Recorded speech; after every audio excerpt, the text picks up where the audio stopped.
Hello and welcome back to my podcast. I'm still working on the name. I'm thinking about back to peak performance, or just going with Donnie K. Um, Anyways, today I know it's been a while. Just wanted to say Happy Father's Day to all the fathers out there, especially my dad, Don Ballard, great guy. I love you, and I hope everyone out there is having a great day.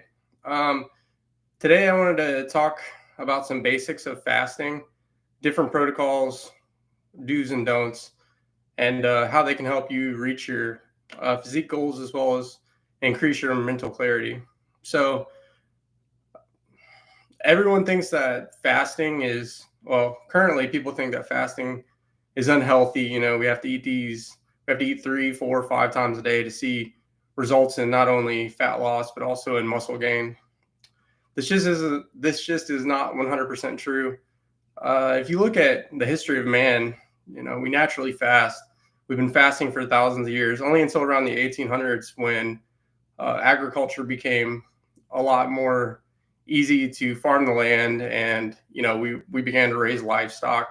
Is the reason that we now have these different eating protocols, the standard American diet, or anything of that nature. We feel like if we even get one inkling of hunger that we have to eat. The truth is, your body, just like any other animal, goes through feast and famine. So we can naturally fast and see pretty fast weight loss. It does really come back down to your mental strength to be able to do this. So today we're going to talk about that. I'm going to discuss a few things, and then hopefully there will probably be more videos on this because I'm just trying to keep it short and sweet today with some of the basics. Number one, let's talk about protocols. So the most prevalent protocol these days is 16-8. So 16-8 is where you fast for 16 hours a day and you have an 8-hour eating window. For men, studies have shown that it's easier for us to fast until lunch. And for women, most studies show that it's the opposite. So they can break their fast in the morning and then have their eating window maybe they start at 8 a.m. and they eat till 4 p.m. This seems to work better. Men can fast a little bit longer in the mornings sometimes. And this is all based on each individual person. So again, the most standard fasting protocol is 16-8 that people use. And this is really good. Basically what it does is it cuts your eating window down, which, so in that eating window, if you keep your standard eating habits, then you'll still only have an 8-hour eating window, and then in that 8-hour eating window, you want to focus largely on protein, your vegetables. And then if you're still doing a carbohydrate based diet, or you still have, a carbohydrates in your diet, then you can do that. I would focus still on whole foods. So lean protein, fruits, vegetables. And then if you're going to go with carbohydrates, then I would focus on, again, the fruits, rice, potatoes. If you want to eat pasta, there's plenty of great options out there now. Protein pasta. And then also, I'm a big proponent of sourdough. Sourdough is basically fermented grain that you turn into bread. So it breaks down the protein structure, so it's easier to digest. And if you find a clean sourdough, then you have less sugars, high fructose corn syrup, and things of that nature. The only thing you really need to do to get into that 16-8 is just skipping breakfast. So too easy. We're sitting there in the morning. We think we're hungry. Everyone can push through that. And it just becomes, after 21 days, 3 weeks to a month, it'll become your standard eating habit where you just don't eat breakfast. So some simpler ways to get into fasting protocols is to start with two different types of diets that really help with that. One is a ketogenic diet where you're just eating protein, nuts, and vegetables. Another type of diet that's a little bit more extreme is carnivore, where you just eat meat and animal products.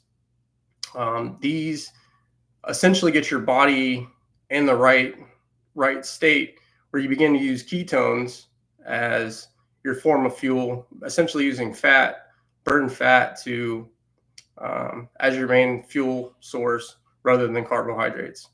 Again,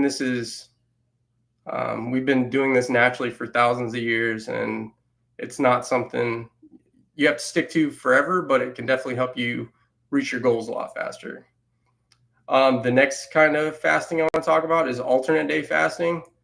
That's where most days you'll eat normal, and then the next day you won't eat. So basically, a 24-hour fast. Alternate day fasting. Yeah, that's also another good option for everyone. There's the 5-2 diet where you eat normally for 5 days, and then on the other 2 days, say the weekends, you focus on a 500 to 600 calorie meal. Um, there's plenty of fasting protocols. The biggest thing is that you restrict your caloric intake during these fasting times. There's a good rule of thumb that some people are very strict on their fasting protocols, and there's a lot of studies out there saying that if you consume under 50 calories, that you don't break that caloric break the fast, which is what the word breakfast actually comes from, is breaking your fast. Everyone naturally fasts because you don't eat 24 hours a day. So when you wake up in the morning, that's where the word breakfast comes from, break fast. Interesting comment.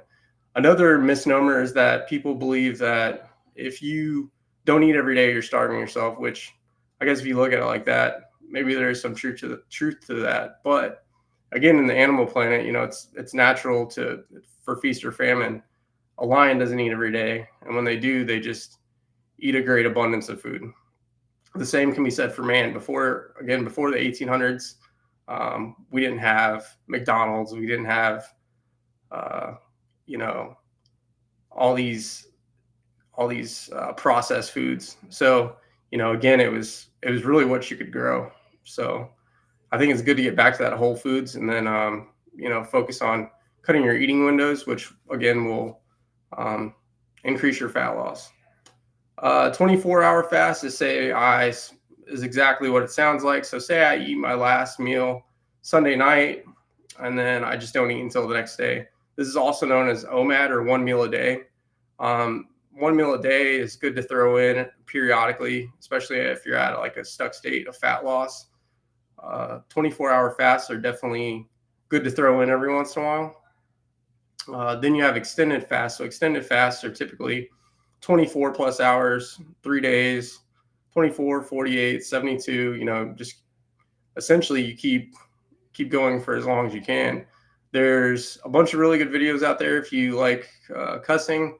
It's called the Snake Diet. So the Snake Diet, he essentially walks you through extended fasting and then some protocols that will help you get into that ketogenic state. So essentially you're burning fuel, or you're burning fat for fuel, and you can see rapid fat loss very quickly. So I myself have done, I believe it was a 6-day fast about 6 years ago. So essentially what you're doing is drinking water, coffee.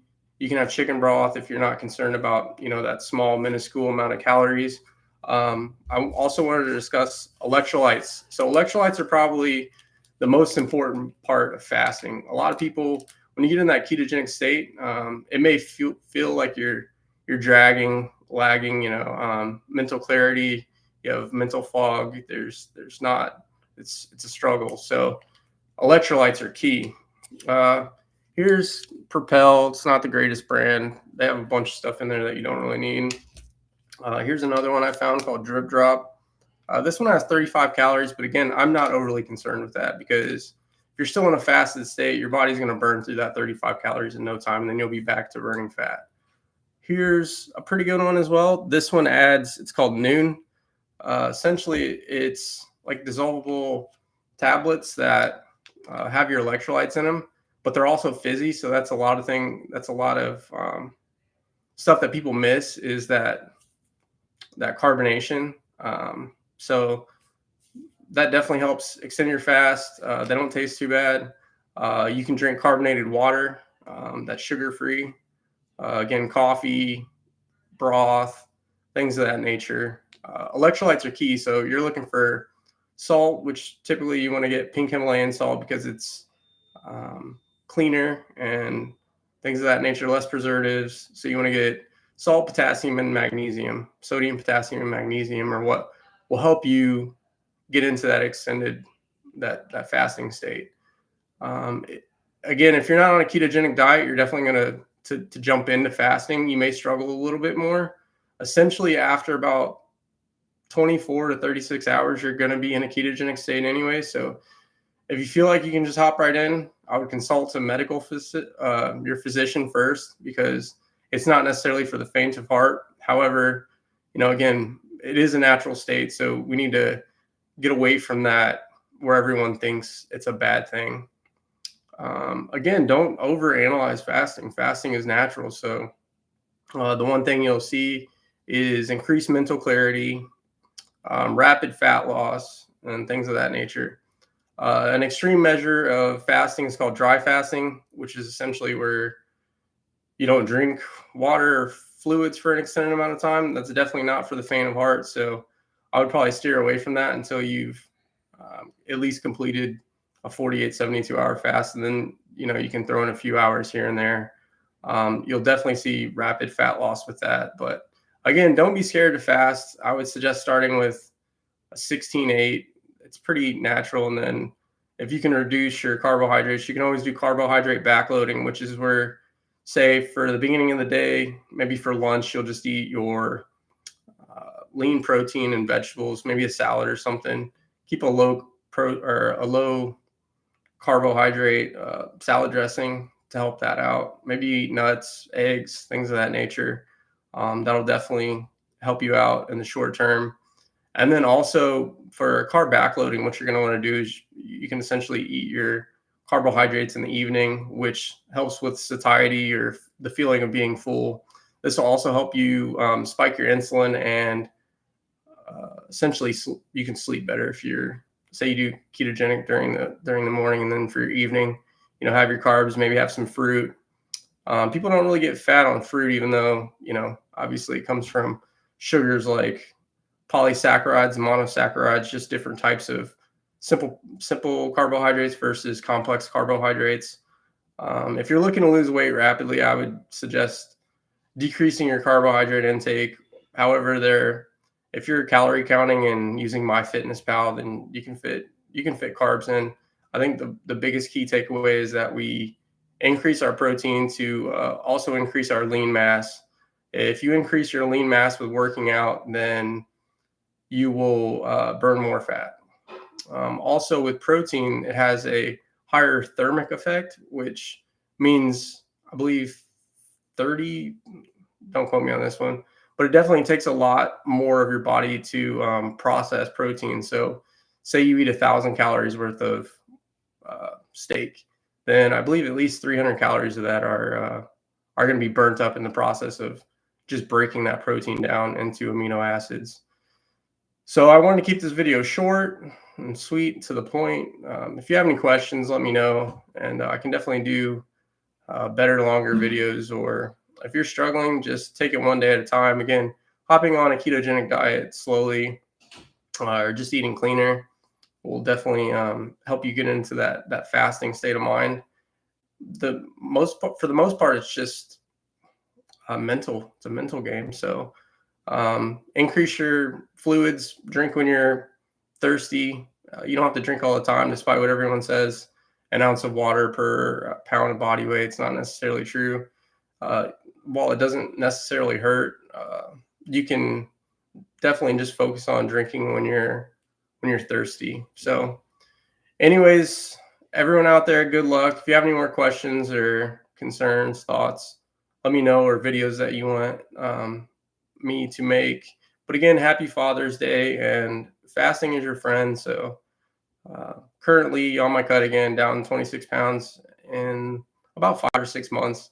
I think this time I definitely looked at it more as like a long-term burn versus, fasting 5 or 6 days a week. Because while I think it can be a tool in your toolbox, I don't necessarily think that that's what you should be focused on. Changing your lifestyle and your mindset to, reducing eating out, knowing what you're cooking, cutting back on the beers for me specifically, increasing your steps per day, being more mindful of what you're putting in your body. We only got one. So, a lot of these things, if you focus on what you're putting into your body, then that'll increase the longevity of your life. And probably reduce inflammation in your joints. Insulin resistance is a big thing.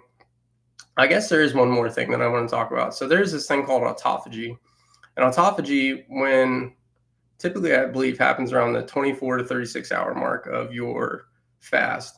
So it extends all the way up to 72 hours. So what it does is autophagy is when your healthy cells begin to eat your dead cells. So cells are always growing, always replicating, and we get these dead cells, which I'm not going to go super far down that rabbit hole, but essentially your new cells will eat your old cells, and that's basically a cleansing or detox of your body. So anyways, just one scientific thought for the day. One last note, I guess, again, is the average person can go without water for 3 days. The average person can not eat for 21 days. The world's longest fast, I believe, was over 300 days. And the guy was supplementing with vitamins. He was also under a doctor's care, but he went from, I believe, around 380 pounds to 210 pounds or 190 pounds. And he maintained that weight for the rest of his life. I'm not saying that's what you have to do, but remember, it's natural, and going there with that mindful, it'll definitely make you rethink what you're eating every day. So again, hope I didn't mumble too much, but if you have any questions, let me know. Thanks.